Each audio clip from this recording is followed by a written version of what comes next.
In Malaysia, there is no clear legal definition of statelessness in its legislation. The country is not signatory to the 1954 and 1961 conventions relating to the status of stateless persons and has not ratified these conventions, meaning it is not bound to recognize the human rights of statelessness individuals as outlined in these international agreements. On April 21st, 2015, during a session of the Dewan Negara, the Deputy Minister of Home Affairs, Dato Sri Dr. Haji Wan Junaidi Tuanku Jaafar, stated that every individual has a nationality determined by the registration of their parents' marriage. This reflects Malaysia's stance of not recognizing the existence of stateless persons, as it can be determined by the registration of their parents' marriage. A report by the Development of Human Resources for Rural Areas (DHRRA) Malaysia identified two categories of statelessness persons in the country.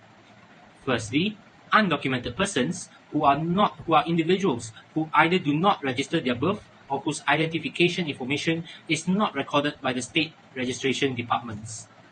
Second, person of undetermined nationality. These individuals either have links to more than one state based on birth, descent, marriage, or habitual residence, or are perceived and treated by authorities in the state of residence as possessing such link to other states. Now let us look on the research objective. This study aimed to delve into three distinct objectives, which are, first and foremost, to determine and assess the obstacles and weaknesses in the citizenship law under the Federal Constitution that are faced by stateless persons. The second objective is to examine the implication of the citizenship law under the Federal Constitution toward the stateless person on their constitutional right. The third objective is to make suggestions for legislative and policy changes aimed at ensuring stateless persons exercise their constitutional rights in Malaysia. Quantitative research is the primary method of this study. This study includes related news, legal cases, articles, and legislation from legitimate resources. A comprehensive examination of Malaysian statute, case law, and policy documents are carried out to delineate the legal framework concerning statelessness.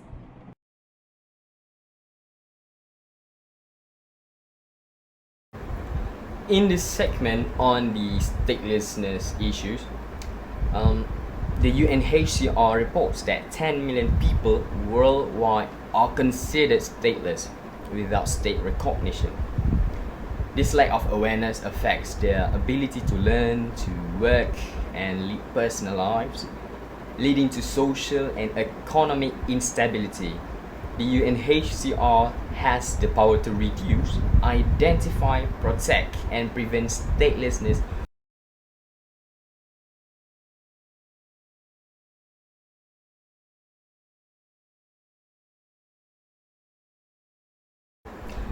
In this segment, I highlighted on the issue of the right to the nationality, where the citizenship is a fundamental human right, but not everyone is born with these rights. Demographic trends show rights are denied based on race, religion, beliefs, nationality, birth, and wealth. The DHRRA aims to curb denial of stateless rights and address child's rights denial in Malaysia, focusing on children born to immigrant, sex slaves, and forced laborers.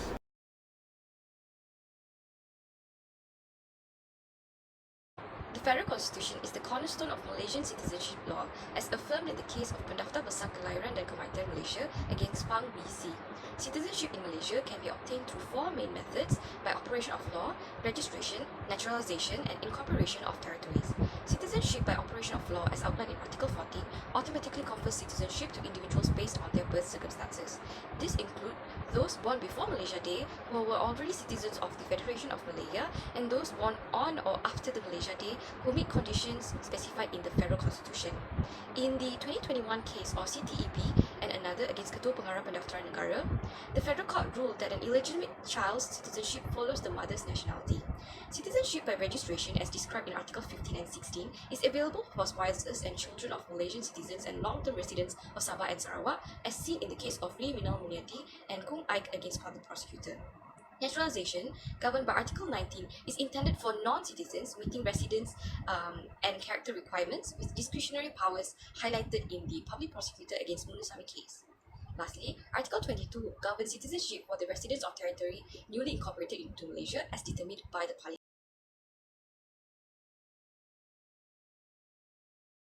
Malaysia has no official records of stateless people, which make it hard to know their exact number. The federal constitution outlines who can be a citizen mainly through jus soli and jus sanguinis as mentioned before. For example, these people that are born in Malaysia to citizen or permanent resident parents or born abroad to a Malaysian father may be citizens of Malaysia. However, it is unclear if father also means the mother. This uncertainty affects stateless people's right, raising human rights issues. The Constitution protects basic liberties like life and personal liberty in Article 5, which can include the right to livelihood. For these stateless people, even without legal documents, they should live as normal citizens. For an instance, the Bajau Laut people in Sabah, they have lived in Malaysia all their lives. Due to lack of identity cards, due to their nomadic lifestyle, this limits their access to essential services and constitutional rights.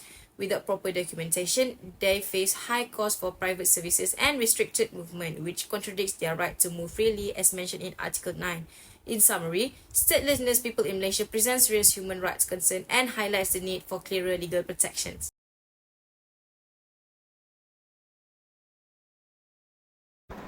In this section, I am about to discuss on the challenges.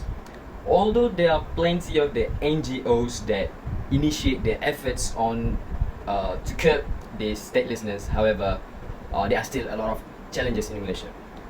Malaysia's regressive proposal recently in Parliament could cause distress among stateless groups, impacting indigenous groups, out of wedlock children, adopted or abandoned stateless children, and in situ stateless individuals. Foundlings and abandoned youngsters could lose citizenship eligibility, and children of stateless permanent residents could become stateless for multiple generations. The age limit for the citizenship application will be reduced from 21 to 18, potentially increasing the statelessness. Foreign wives or Malaysian men may have their citizenship withdrawn if their marriage ends in divorce. Therefore, the civil society campaigns aim to alter the Malaysian constitution for the equal citizenship.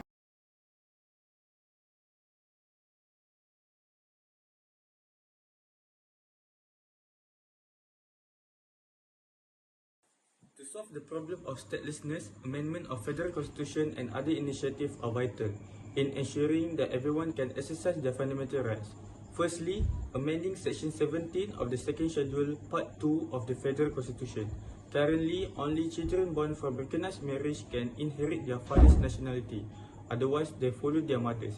This section should be amended to allow children born outside of wedlock to inherit their father's nationality, especially when the mother is not a citizen. This change would prevent statelessness for the children. Secondly, Article 15A of the Federal Constitution should be amended to reduce the processing time for nationality verification from 2 years to 1 year. The current lengthy process, coupled with repeated rejection and reapplication, leaves children applying under this article vulnerable to foreign rates when accessing public education and healthcare. Lastly, recognizing the existence of stateless individuals is essential. The development of human resources for rural areas has initiated a comprehensive mapping, registration, and community-based legal help project. This initiative successfully registered 12,350 stateless individuals across Malaysia.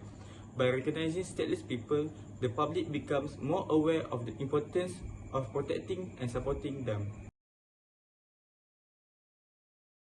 In conclusion, constitutional rights are crucial for stateless persons in Malaysia to ensure their livelihood and liberty are protected under national and international law.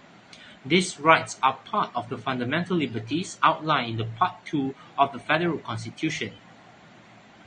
The government has a key role in addressing documentation issues and managing migration. Effective policies and legal reforms are needed to provide stateless persons with proper identification and pathways to citizenship, ensuring their access to education, healthcare, and employment. Working with international organizations like UNHCR and following global standards on statelessness can improve the protection and integration of stateless persons in Malaysia.